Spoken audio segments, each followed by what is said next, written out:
Intentional. Intentional is something that's done on purpose, something that's deliberate. You got to start being intentional with your actions, with your movements, man, with the things you do. When you go to bed at night, you need to be intentional.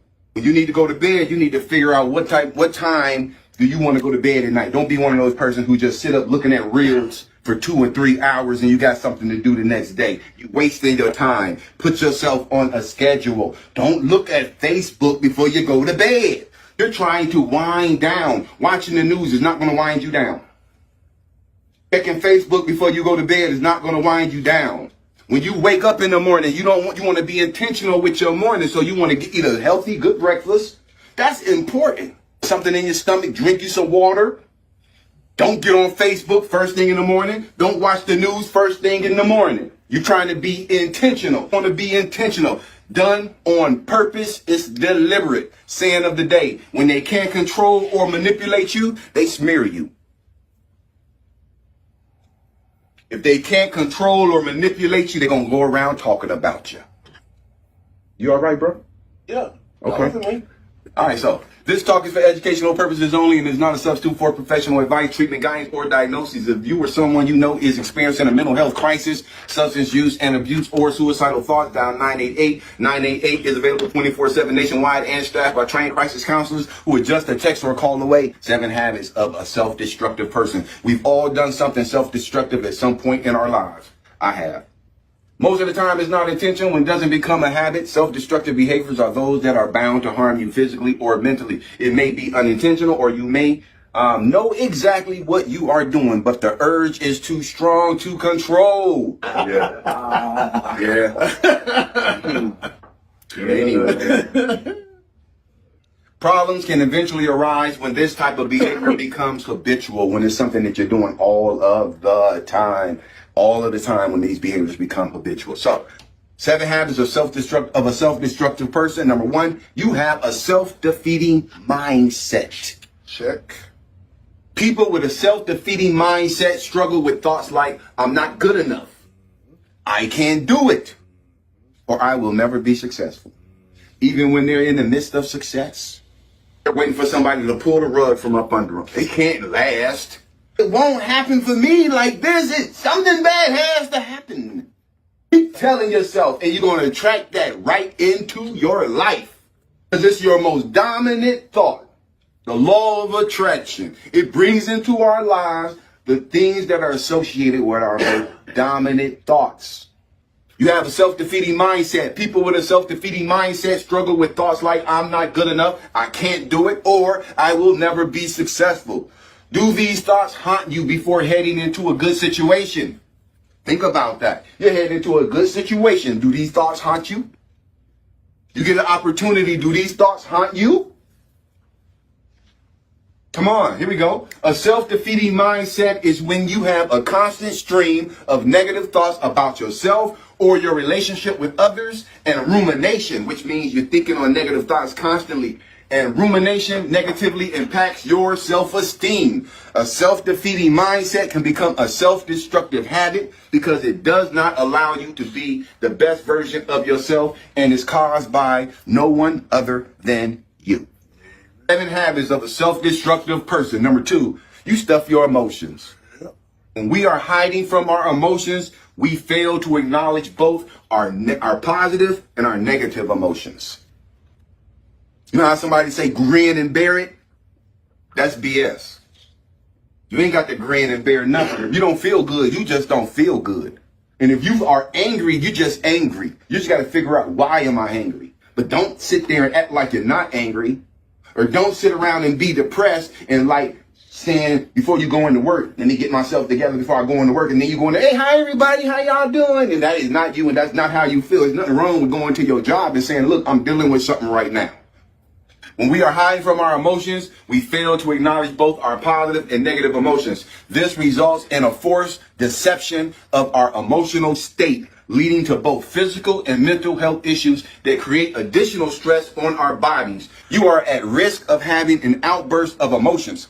This is all most likely due to deep emotional scarring, like dealing with the death of a loved one. You feel like it's better to not feel anything. You're feeling numb. So you feel like it's better to not feel anything to relieve the pain of grief. Over time, the emotions we stuff start to build up and can be much more harmful when they burst to the surface during a meltdown. So people who usually stuff their emotions, what's coming, what's in their future is a meltdown. And that meltdown could be life or death. 7 habits of a self-destructive person. Number 3, you refuse to take action. People who refuse to take action may overindulge in playing video games instead of finding a much needed job. You ever seen somebody, they play video games and they act like that's their job? My brother. But they don't have a real job. People who refuse to take action may overindulge in playing video games instead of finding a much needed job. They feel like things just aren't worth trying for in the first place. When we fail to take action, you're setting yourself up for failure before you even get started. You might cost yourself relationships, jobs, and other opportunities that require you to take some risk. This kind of behavior can be a very difficult habit to overcome and prevents you from future attempts at being successful in your goals. 7, and the reason why it prevents you from future accomplishments as it relates to goals is because in order to be successful, you got to start small with a small goal. It's like a snowball. When you haven't had any success in a while, everything has been negative, you need one little bitty success, like go and get your ID. See, but what happens is that little bitty goal, that one little bitty accomplishment, lifts your self-esteem a little. And then you go out and you accomplish another goal. And it lifts you up a little bit more. Then you say to yourself, you know what, I can go after some bigger goals. That's how it happens. 7 habits of a self-destructive person. Number 4, you hold on to forced incompetence. Man, I can't learn names. I'm bad at names. As long as I keep saying I'm bad at remembering names, I'm going to be bad at remembering names. People like this sell themselves short when they tell themselves, I'm not good at math. Look, if you tell yourself I'm not good at math, you're not going to be good at math. And you're not going to try to even learn it. I'm not good at math. I can't remember names. I'm having a dumb blonde moment. Forced incompetence is a mindset where you won't try to learn and practice if you believe that you don't have a natural talent for it. If you already think you're not good at it, you're not going to try to learn it. So if I keep saying that I'm not good at names, guess what? when I see somebody, I'm going to try to keep talking to you until I remember your name. Or hopefully you're going to bring up your name. But all I got to do is switch that word and say, I'm good at names. Even though I know I'm not good at names, if I just start saying I'm good at remembering names, I'm good at remembering names, I'm good at remembering names, you will get better at remembering names. That's half the battle. Is believing that you can do it. Forced incompetence is a mindset where you won't try to learn and practice if you believe that you don't have a natural talent for it. This thinking can also be a coping mechanism if you aren't confident in your own abilities. This thinking can also be a coping mechanism if you aren't confident in your own abilities. Unfortunately, this mindset can only set you up for failure and keep you from trying new things and broadening your horizon. So this type of mindset, this forced incompetence, keep you on a hamster wheel. 7 habits of a self-destructive person. Number 5, you socially isolate. Yeah, you socially isolate. When we socially isolate, our friends and family no longer want to talk to us. Maybe they don't reach out to you anymore because you simply ignored all their texts, calls, and invitations to hang out. Isolating yourself from friends and family can be an active or subconscious choice. You might think that you're doing the world a favor, figuring everyone would just be better off if I just stay away. And that's not the truth, because there are some people who love you regardless of what you're telling yourself. In reality, all you are doing is harming yourself and the people close to you by damaging your important relationships and feeding depression and anxiety for yourself. 7 habits of a highly destructive person. Number 6, you are unnecessarily self-sacrificial. You sacrifice yourself for other people because you like to make friends. You are unnecessarily self-sacrificial. People like this are too focused on making others happy that they forget to create their own happiness. Ooh. When you're being self-sacrificial, you feel good and have convinced yourself that you're doing the right thing. But truthfully, this behavior can actually be more self-sabotage. Maybe you decided to follow a professional career path only because your parents wanted that particular path for you. But now you're struggling with work anxiety because your heart has never been in it. You cannot do stuff other people want you to do when your heart is not in it. You got to follow your heart at all times. You got to follow your dreams. You got to create your own goals. Don't let people give you goals. Let somebody send you off to the service at 18. I went off to the service when I was 18. You need to go off to the service when you're 18. You come back with both your legs blown off.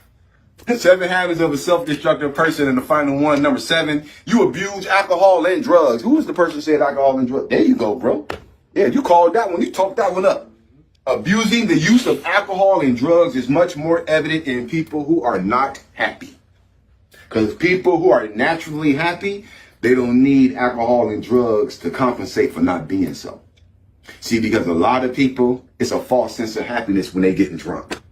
I mean, come on, man. Are you staggering around, laughing, and hey, but you just had a conversation with a tree?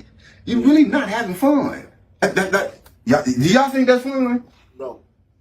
The old joke, them pastors get drunk. Like a lot of them Catholic, they get twisted on that. Think about wow. Pastors.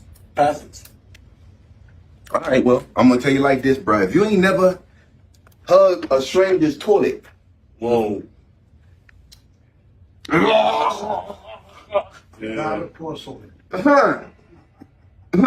Right. Y'all fronting, man. Y'all ain't keeping it real. Y'all ain't keeping it real. You ain't keeping it real. But reaching for these substances, you might be using them to escape from negative and toxic situations. Most people do. Meanwhile, the world around you keeps spinning and you will keep falling behind. And then you find yourself in an even worse situation than the one before. Because while you've been getting drunk and while you've been getting high, and when you come off of that high, your problem's been getting worse. And guess what? The first thing looking at you when you're sober up, your problem, like, how you doing? How your mama doing? Yeah, they ain't going nowhere, bro. You can't get rid of that. And then find yourself in an even worse situation than the one before. This can turn into a cycle that negatively affects your physical and your mental health, because you'll be spending your time chasing a feeling, trying to escape problems, when really you're just making a problem worse. Because the best way to deal with a problem is to face it head on, with your eyes wide open, looking straight ahead. That's how you deal with your problems, face to face, with your head straight up. Just like this. That's how I deal with mine. I don't run from nothing. Deal with them, bro. We grown men in here. They're not going nowhere. And you tougher than your problems. All right, 7 habits of a self-destructive person. Number 1, you have a self-defeating mindset. Number 2, you stuff your emotions. Number 3, you refuse to take action. Number 4, you hold on to forced incompetence.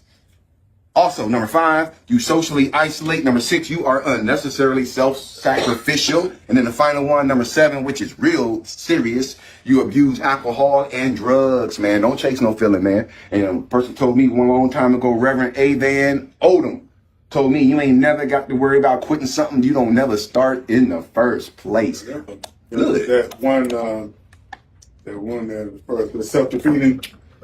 That's that cocktail I was talking about the other day, where you get no self-esteem or no self-esteem, depression, and then you bring on that hopelessness. That's a nasty cocktail, and I've had to deal with that. Oh yeah, that's like a step away from suicide. Damn it, it's down to self. Yeah, you talking about hopeless? You said low self-esteem. What was the third one?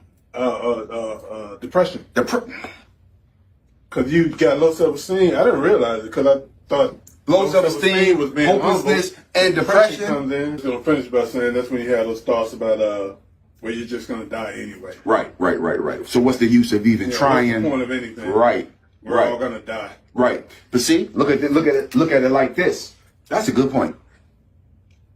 Because when he first came in, his attitude was horrible, and he could have kept that same attitude, like we all going to die. And here goes this man stacking money in the bank. Job, turned his life around. Fresh thought about life. That's the main Perspective has changed about life. Come on, man. Now, can you say to yourself, with all of that happened in your life, can you really say now that what's the use? No, that's not me anymore. Right. Because you know now it's a purpose. And if you do the right thing, you get some results. Yeah. That should be encouragement for everybody, man.